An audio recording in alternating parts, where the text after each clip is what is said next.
Yeah, we just talked through goals and expectations. It was the last night of camp. There's been 2 goals, and those 2 goals are to, 1, develop athletes for Jesus. Goal number 2 is to contend and compete for a national championship. That's been our goal for a long time, since the year 2000, and we've strived to do that every year since then, so 25 years in the making. And the nation had different expectations. We were preseason number 4 in the conference, number 8 in the nation. And I knew that even though we were rated low, we had a shot to really be a good team. I really didn't pay attention to the rankings much. We've been ranked so high the last few years and we never won. That kind of builds so much pressure, and it's so hard to run with that. I kind of just tried to focus on our team and the guys we're running with, because I knew we had some really, really solid talent and potential. It's I thought this team was going to be fine. I didn't think it was going to be great. I didn't even know if it'd be good.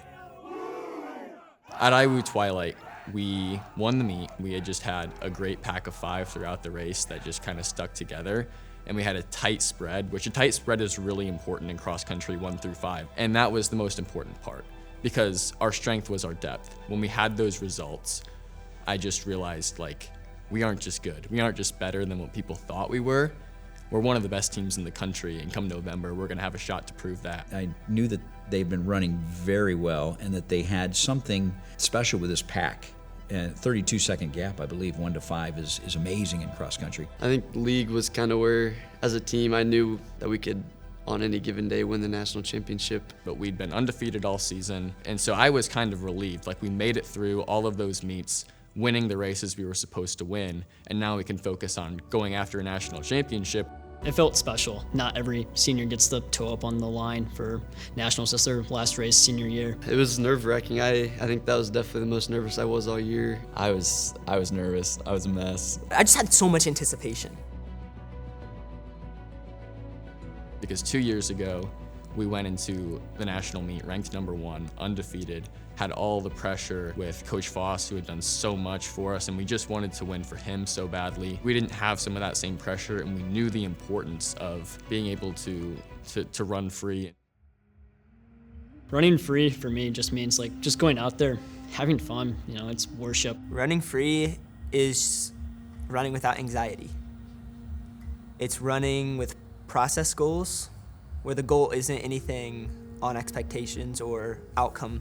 But just running for Christ, running for His pleasure. And why is God pleased? Because He created us with these gifts. Why wouldn't He be pleased if we use them? Part of stewarding that gift and part of worshiping is seeking to compete at the highest level.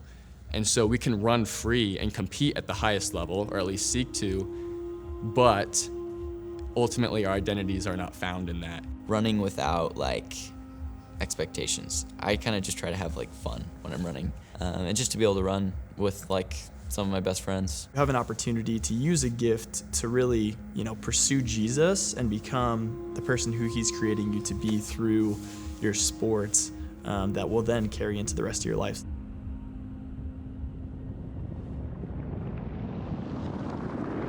We all started out pretty far back. So the first 3K, I just kind of thought to myself, patience, have patience in this race. I started out 160th, I think. I heard someone yell something you're in the 200s. And I don't know if that was behind me or in front of me, but I know I was nervous. They hit the gun, and we kind of just sprinted for the first kilometer, and then it just kind of hang on for dear life. Yeah, I was pretty nervous. I thought we got out a little slower than I wanted, but I knew it was a long race. I knew the whole field was going to get out really hot in the race. And I just remember the one word of just patience, have patience. When you're running without anything to lose, it allows you to take more risks. And so I ended up going out faster in that meet. I know 3K into the race, I started to feel it pretty good, and I really had no idea where we were at that point. That's the Hebrews 12, 1 through 3 that I think encompasses running free. It's throw off all that hinders and so easily entangles. Throw off the storm around you, to your left, to your right, behind you, and fix your eyes on Jesus. And in a race, there's this temptation, and even in life, there's this temptation to look to your left and to your right and look behind you. They had the confidence, I think, just to fix their eyes ahead instead of behind them or beside them. Every race that they run is really hard. And there's a point in that race when every runner would just as soon quit, but it's running with joy. And that joy comes from the fact that even in the toughest moment of that race, God is present. They can experience joy through the pain. And slowly people started dropping off, and I felt like I kept moving up. The last 2K, I had just have the heart to give it your all and let God really carry you to the finish line. As we get into those last 2K, all the coaches and all the fans start getting really excited. They're saying we're right there. I forgot about the hard breathing. I forgot about my legs being on fire. I knew that I was far back, and I saw a lot of people right in front of me, and I knew I felt smooth. And when I still feel smooth with like 1 or 2 Ks left to go, that's not good for the people in front of me. And coach had said, when you cross that line, just run into the Lord's arms. And I just wanted to make sure that there was no regret.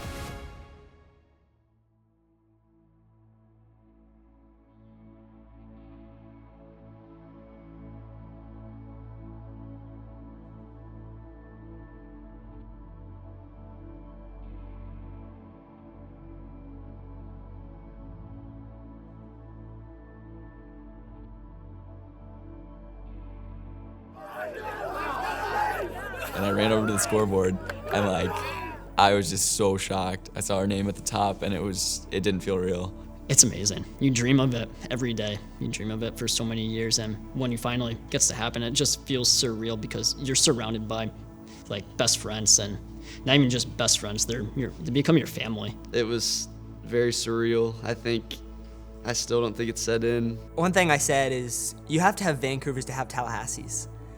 You have to have years where everything feels like it goes wrong, where the weight is heavy, and to have the weeks where everything just feels right, everything's clicking, like the stars are aligning, and to be able to cross that finish line and say, this feels right.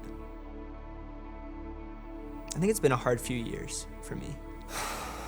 A lot of times, like the past few years, life has felt like swimming against the current. And so to feel something so big just go your way, it just brings on a sense of gratitude and thankfulness. And just finally.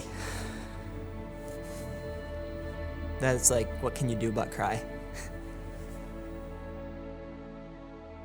Jogging, I saw Coach Foss walk in to see just him get so excited, filled with so much joy. Yeah, we both just, started weeping. We saw each other, embraced each other, gave each other a hug, and it just felt like this really sweet moment of, he poured his heart and soul into this program, and he loved people so well. But to share this outcome moment with him felt like a promised land moment that we got to share together. So it was just unbelievably wonderful. It was a dream come true. And I think even the alumni, families, friends that have been around this program for 40 years got to share that moment with us out on the course on Friday. I learned that God's timing is perfect. But in my relationship with Christ, the timing was perfect. I think for the team and what they've been through, they needed time to get to the point where they could see this for what it is and appreciate it. It was the perfect time, and that's our God. And yet I received so many text messages from alumni that, we've been waiting for this. We're proud of it. So it was really nice to be surrounded by so many IWU Wildcats from the past. It was, it's just hard to describe. It was fantastic.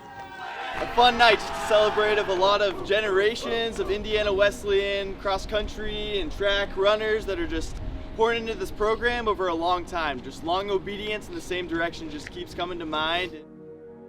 It's bigger than this sport. It's bigger than just this season because alumni, family, friends have sacrificed their time, their resources, their energy, their prayers, their tears over this program to support this team. And that just, reminds this team that, none of this could have been done if it wasn't for those that have gone before us to show us what it looks like to live free and to run free. Traditions and cultures that has been passed down for numerous years. Coach Foss over there in the corner. a verse that we meditated on all year was Galatians 6:9, and so it says, "Let us not become weary of doing good, for at the proper time we will reap a harvest if we do not give up." And just that piece of, hey, it's okay to dream. Let's dream and let's go chase it. But let's chase it with all of our heart and believe in that today, if we do our best, that come the end of the day, like, we will reap a harvest. And I'm cautious to share that because I don't want to preach a prosperity gospel that this was the outcome that we got because of X, Y, or Z. Because at the end of the day, like, this is bigger than a championship. Like, my greatest prayer and my hope is that this is bigger than the outcome of the national championship, that they're better Jesus followers, better people of love, better husbands, better friends, better teammates because of the experience here. And that's the reaping the harvest that I believe they received. 1, 2, 3.